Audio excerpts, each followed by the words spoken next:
Liga 33, começando agora mais um episódio desse programa que você acha que já começou a entender o funcionamento, que traz trailers de segunda a sexta e o programa completo de 30 minutos exatos todos os sábados.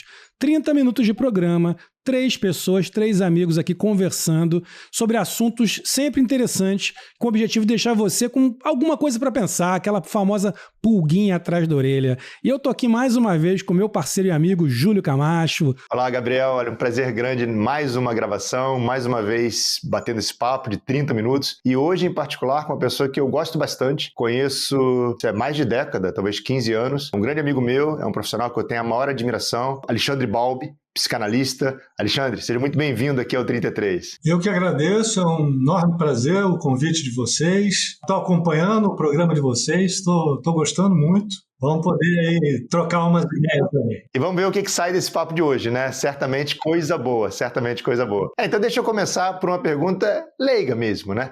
Para você, Alexandre, né? O que te fez buscar a psicanálise, né? Quer dizer, como é que foi seu caminho? O que fez você decidir pela psicanálise? Bom, o começo dela foi bem bizarro. Eu era estudante de psicologia no terceiro período e aí eu arrumei o meu primeiro trabalho no hospital psiquiátrico, que a gente ficava muito próximo aos pacientes, né? E no meu primeiro dia de plantão, cheguei lá às 6 horas da manhã, no que eu entro no salão, tem um cara fazendo flexão de braço, e ele me vê, vem na minha direção e fala, porque eu me chamo fictício, né? Jorge Duarte, porque a arte... E começou a falar. Eu devo ter arregalado 2 olhos desse tamanho para ele. E aí ele me diz assim, fica tranquilo, todo mundo aqui é maluco, beleza. E aquele efeito de estar ali tão próximo da loucura foi minha primeira ida para a minha análise. E aí começou realmente um percurso dentro da psicanálise. E foi por aí que a coisa foi desenvolvendo até chegar à psicanálise muito cedo. 4º, 5º período eu já estava estudando psicanálise, foi uma coisa muito decidida. Deixa eu pegar até uma carona nisso que você falou. Como que você vê loucura? O que vem a ser loucura para você? Loucura, para mim, é um modo de funcionar diferente, apenas. Principalmente depois com o Lacan, o final do ensino do Lacan. A loucura na verdade, assim, a própria experiência mostra isso. É um jeito de funcionar que é diferente do nosso. Que pode funcionar, pode ser muito funcional na sociedade, como também pode ser alguma coisa extremamente disfuncional que necessita muitas vezes de internação, de cuidados maiores. Mas a loucura, ela está mais perto da gente do que a gente imagina. Eu não duvido, cara. Eu tenho uma história. Quando eu era criança, né, eu lembro que o pessoal falava, esse cara é Pinel, esse cara é Pinel. E eu sabia que o cara era Pinel. Até que eu descobri, passando em frente ao Instituto Pinel, que aquilo era o nome do Instituto Pinel, né? Que cuida, enfim, das pessoas com esses problemas, enfim. E eu comecei a ter medo daquele lugar. Eu falava, cara, é cheio de louco lá dentro. Eu era criança, não entendia nada, eu só imaginava... E o pessoal contava as histórias. Não, você vai lá no Pinel, sei lá quem trabalha no Pinel, e tem uns loucos assim que fazem isso, né? E aquilo pra mim, cara, sempre me causou um medo muito grande, um temor. O que te faz querer trabalhar com isso? O que passa na sua mente na hora de você falar, cara, eu quero trabalhar com esse tipo de paciente? Não, eu trabalho também em consultório, né? Que não é tão louco, são os neuróticos, como nós aqui. Né? É encantador. O Lacan tem uma frase que eu acho muito interessante. Ele fala que o psicanalista não deve recuar diante da psicose. Faz com que... primeiro, tentar fazer uma direção de tratamento para eles. Segundo, o meu medo foi passando logo depois lá do primeiro estágio. E assim, para mim, a psicose, ela é muito instrutiva, ela ensina muito. Aí algumas pessoas também dizem assim, mas trabalhar com os pacientes do Pinel são mais graves que os neuróticos. Isso é um engano. Há neuróticos muito mais graves que psicóticos. E quando a gente fala de loucura, eu tô querendo meio que tirar o estigma da loucura aqui e dizer que a loucura faz parte de cada um de nós de uma maneira que a gente aprende a lidar ou tem muita dificuldade de lidar. É interessante, Gabriel, quando você fala que o termo Pinel, há um tempo atrás, era sinônimo mesmo de loucura, né? Do sujeito ser maluco. E de fato é interessante, o nome é uma homenagem exatamente ao médico, Philippe Pinel, né? Que era um psiquiatra francês ali do século XVIII, eu acho, de 1700 e alguma coisa, e que teve uma contribuição muito grande para a psiquiatria moderna, né? Na verdade, assim, veio dele a ideia de que os tratamentos brutais que se faziam contra os chamados loucos deveriam terminar. E principalmente ele defendia a ideia de um tratamento moral. E a gente nota que a própria sociedade sempre colocou o louco nessa posição de uma coisa perigosa, uma coisa a ser evitada, uma coisa a não ser vista, né? Inclusive um problema que é a base da questão que eu tenho para você, Alexandre. De alguma maneira as pessoas, de modo geral, os neuróticos, têm um preconceito muito grande com a psicologia ou com a psicanálise, entendendo que isso é coisa de maluco.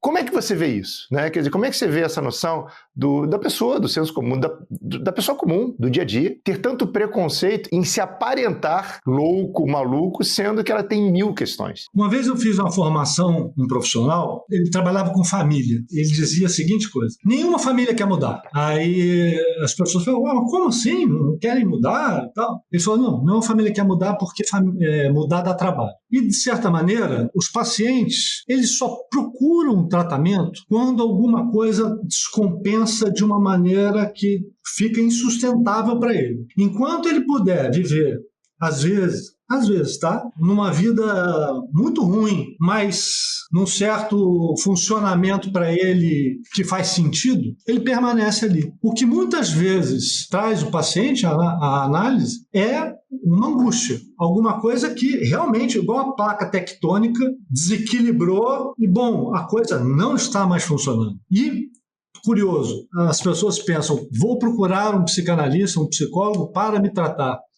Não é verdade. As pessoas vão procurar um psicanalista, um psicólogo, para tentar fazer com que o sintoma que estava antes volte a funcionar do jeito certinho.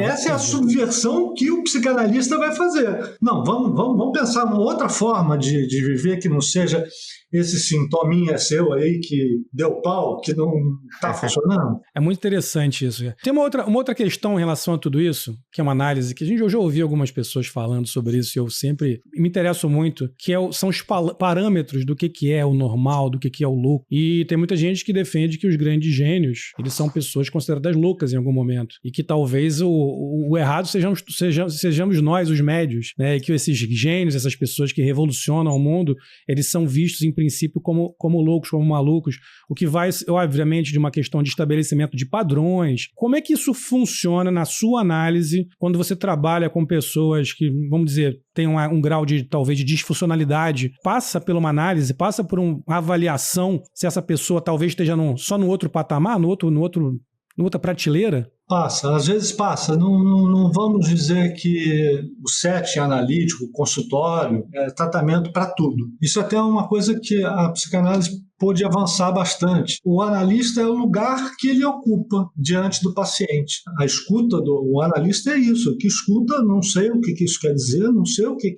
ele está me pedindo, mas vamos ver passo a passo, devagarinho, como é que a gente vai poder trabalhar com esse paciente. Aliás, assim, uma coisa que eu acho legal na psicanálise é não ter respostas para várias perguntas e poder ouvir.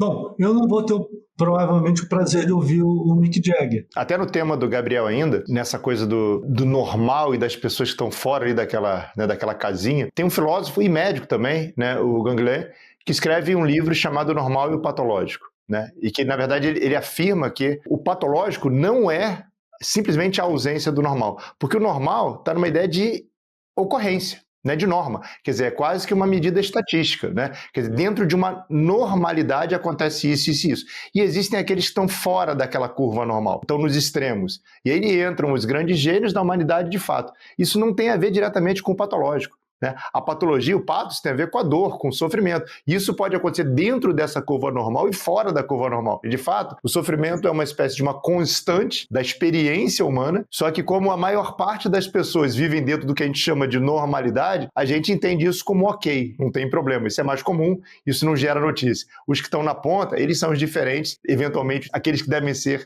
evitados. Isso. Deixa eu te fazer uma pergunta. Alexandre, mudando um pouco de eixo, eu queria escutar um pouco de você, da sua formação e da sua especialização. Até onde eu me lembro, você tem um belo trabalho com drogadictos. Então eu queria que você falasse um pouco da sua formação e um pouco da sua experiência com esses pacientes. Eu me deparei com uma clínica que eu comecei a trabalhar na Santa Casa de Misericórdia com pacientes drogaditos. Acabou que isso virou uma grande questão para mim, que me levou para o doutorado, um doutorado sobre a drogadição, sobre o funcionamento da drogadição, e depois um pós-doutorado sobre uma hipótese sobre o tratamento da drogadição, que, na verdade, durante muitos anos, os psicanalistas tinham um certo preconceito, porque o paciente que bebe, cheira, não há muito que o psicanalista possa fazer ali. Assim pensavam os psicanalistas há 20 anos, 30 anos atrás. Os drogaditos estavam aí. Começa a mudar as coisas com a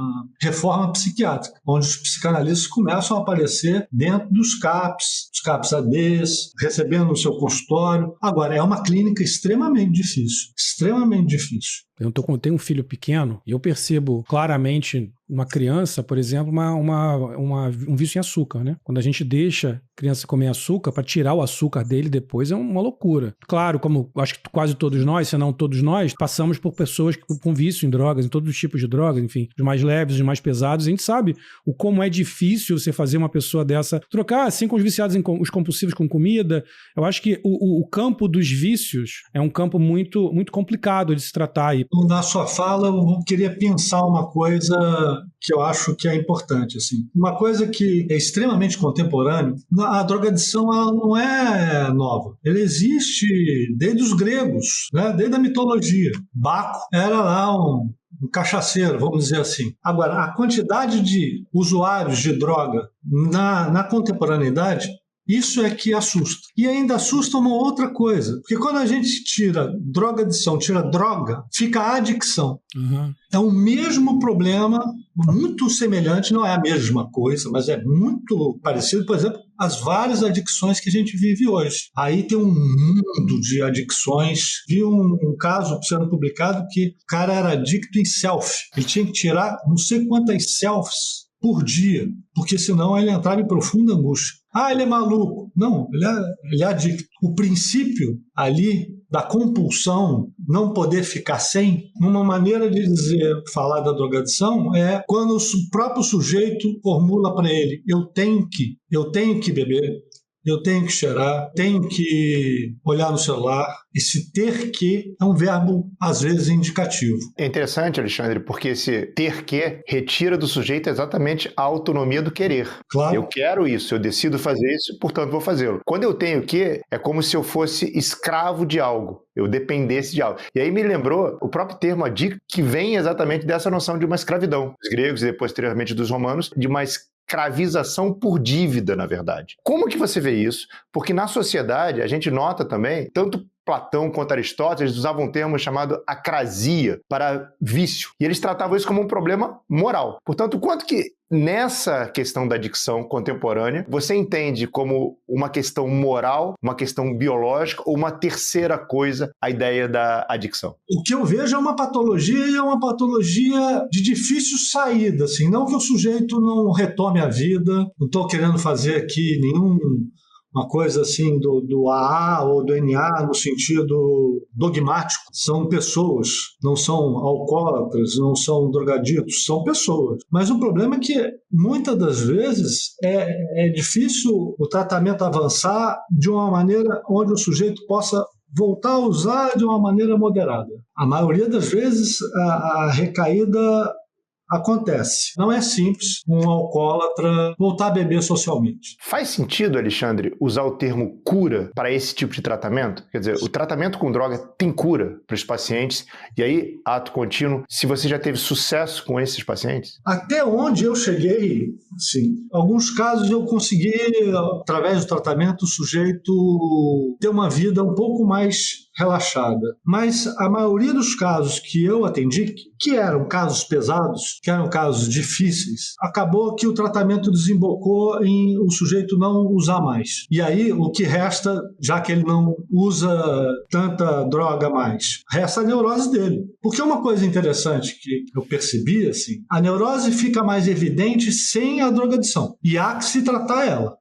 A neurose. Agora, com a drogadição, há uma certa anestesia ali que camufla e dificulta o inconsciente, a emergência do inconsciente, dos traumas, das questões que a gente trabalha em psicanálise. Toda drogadição é linkada a uma neurose? Necessariamente? Só usa a droga socialmente, por opção dela, porque ela quer usar, porque ela quer sentir os efeitos da droga, e ok. Será que necessariamente o cara, para ser viciado, que eu tô falando, né, tem que ter problemas, que ele precisa se manter sedado, se manter em estado alterado o tempo todo? Se a pessoa é equilibrada, ela pode se viciar em drogas? Pode, tranquilamente. Vou falar uma coisa curiosa aqui. Na psicose, por exemplo, há pacientes que se estabilizam usando cocaína. Normaliza. A droga é prazerosa. As pessoas usam droga porque é bom. Senão, não usavam. As drogas, elas estão aí e as pessoas, elas usam. Não adianta. A guerra contra as drogas é uma guerra fracassada. As pessoas vão usar droga. Não existe mundo sem droga. Se começar a ficar no tem que, é bom ela abrir o olho. Com base até no que o Gabriel falou, da ideia da pessoa equilibrada. Me parece que tem um risco aí, porque como se o equilíbrio fosse uma coisa que tivesse grudado na pessoa, e não, né? O equilíbrio é um dispositivo do movimento. Você está em movimento, você pode ter uma vida muito equilibrada durante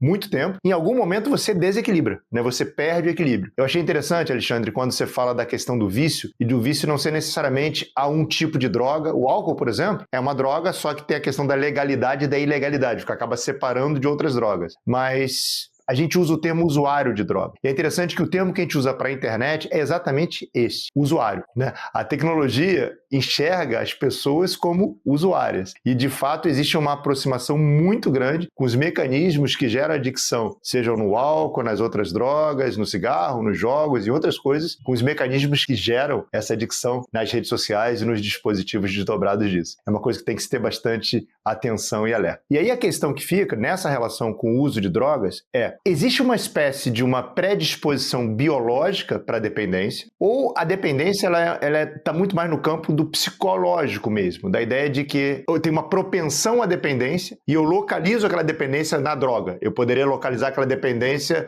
numa relação, eu poderia localizar a dependência num jogo ou qualquer outra coisa. A dependência, ela tem uma noção biológica ou psicológica, ou ambas? Para a psicanálise, psicológica. Para outras linhas de psicologia e tal, pensam na questão biológica e ainda pensam na questão hereditária. Se o avô é dependente de alguma coisa, tem risco do neto também ser dependente e tal. Como a psicanálise aposta na singularidade, está tudo equilibradinho, de repente desequilibra, o sujeito necessariamente não vai responder com a droga. Ele pode responder de uma maneira criativa, ele pode responder de uma maneira que ele suporte a angústia. O Freud dizia que há que se diferenciar entre os sofrimentos da vida e o sofrimento neurótico. A vida oferece sofrimento. Tem pessoas que lidam com isso de uma maneira, vamos dizer assim, aspas, positivo, prospectivo. Dá para saber antecipadamente? Dificilmente. Depende um pouco se ele está sendo acompanhado e se o uso que ele está fazendo antes da crise. Porque esse é Freud, tá? O Freud dizia que tem 3 sofrimentos da vida: a natureza, que a gente não consegue controlar, o corpo em constante degradação e as relações humanas. Tem 3 maneiras da gente se livrar desse sofrimento: satisfações substitutivas, humor e intoxicação. A drogadição, de certa maneira, se a gente for falar aqui, é o método mais, ele diz isso, é o método mais eficaz contra o sofrimento. Agora, eticamente, vamos dizer assim, é você fechar igual um avestruz e botar a cabeça na areia. Até porque você gera outros sofrimentos e muitas vezes até maiores. E para outras pessoas. Vai perdendo coisa, vai perdendo família, vai perdendo uma série de coisas. É uma situação tão complicada. Eu tô até meio parado, assim, que eu começo a passar na minha cabeça um filme, sabe? De pessoas que eu conheço e que eu conheci de uma maneira, que se tornaram outras e depois voltam, e depois vão de novo. E uma das coisas que mais me dói é quando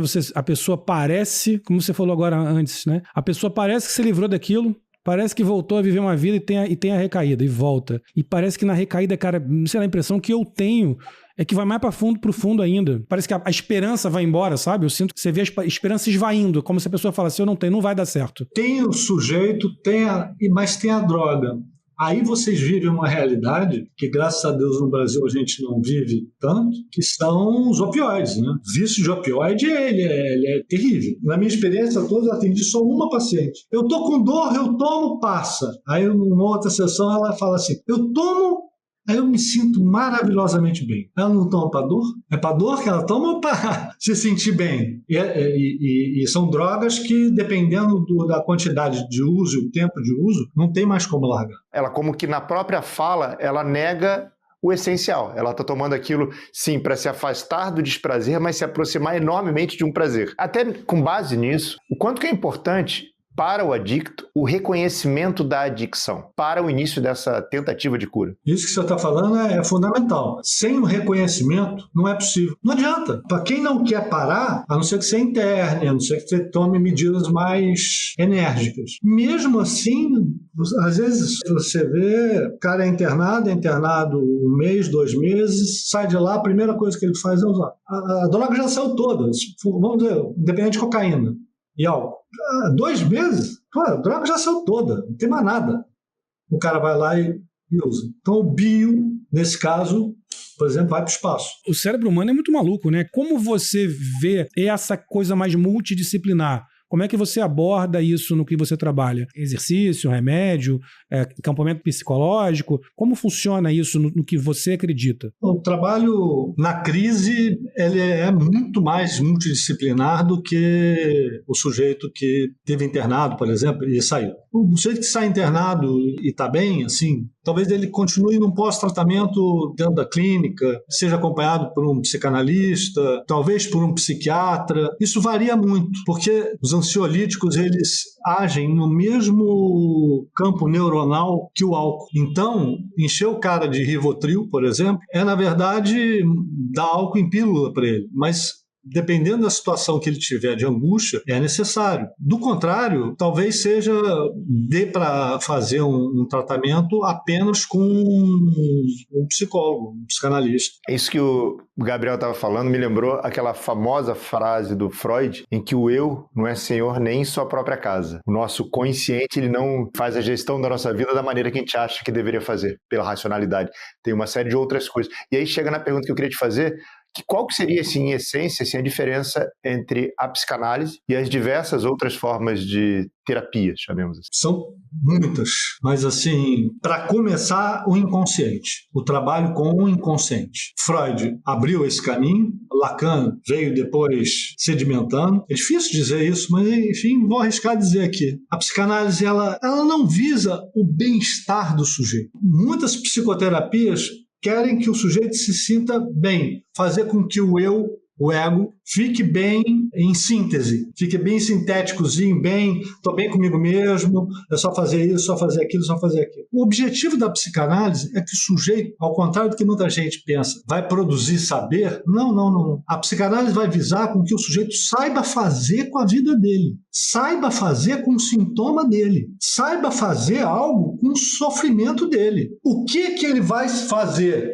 Não tenho a menor ideia. Vamos ter que, juntos ali, psicanalista e paciente, criar um caminho onde o sujeito saiba fazer melhor com a vida dele.